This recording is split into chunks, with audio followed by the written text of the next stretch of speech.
8h10 sur Europe 1, Alexandre Lemaire. La revue de presse internationale avec les correspondants d'Europe 1. Nous partons d'abord aux États-Unis. Bonjour Rémi Amalvi. Bonjour.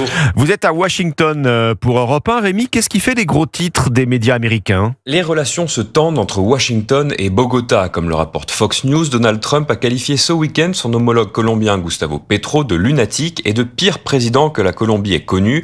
Washington reproche à Bogota son inaction face au cartel de la drogue et menace de lui couper toutes ses aides et de lui imposer de nouveaux droits de douane. Une détérioration grave des relations entre les deux pays, estime le Time Magazine, qui rappelle qu'ils sont depuis des décennies de grands partenaires militaires et économiques. Pire encore, ces derniers jours, les États-Unis ont bombardé plusieurs bateaux dans les Caraïbes, tuant plusieurs narcoterroristes colombiens, rapporte le New York Post, qui reprend le vocabulaire du département américain de la Défense. Une escalade inquiétante que regrette l'ambassadeur colombien aux États-Unis. Dans les colonnes du Washington Post, Daniel Garcia Peña prévient, sans aide mutuelle, ni les États-Unis ni la Colombie ne pourront combattre seuls le narcotrafic. Allez, on se rapproche un petit peu. Nous sommes maintenant au Royaume-Uni. Sarah Menaï, vous êtes à Londres pour Europe 1. De quoi parlent les journaux chez vous outre-Manche ? De ce nouveau sondage qui fait trembler Downing Street, le parti Reform UK prêt à écraser le parti travailliste et les conservateurs, titre The Sun. Le tabloïd explique que les derniers sondages montrent que si les élections britanniques avaient lieu aujourd'hui, le parti de Nigel Farage arriverait en tête avec possiblement la plus grande majorité jamais enregistrée. C'est un désastre pour Keir Starmer, titre le Daily Express, qui rappelle qu'il y a un an à peine, le parti travailliste rencontré aux élections générales le plus grand succès électoral de son histoire.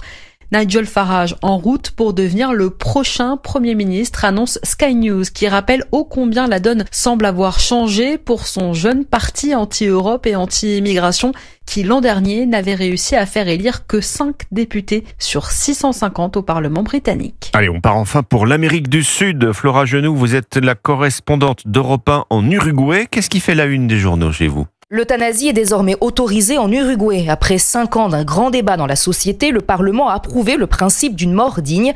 Et c'est une première en Amérique latine, remarque El País. Le quotidien souligne, en Équateur et en Colombie, l'euthanasie est seulement dépénalisée par décision de la Cour suprême, pas à la suite d'un vote au Parlement.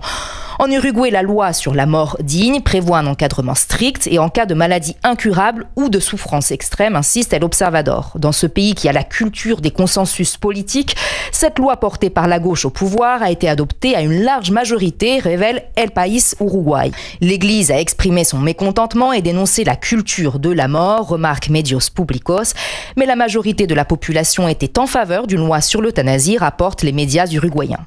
Flora Genoux, correspondante d'Europe 1 en Uruguay. C'était votre revue de presse internationale.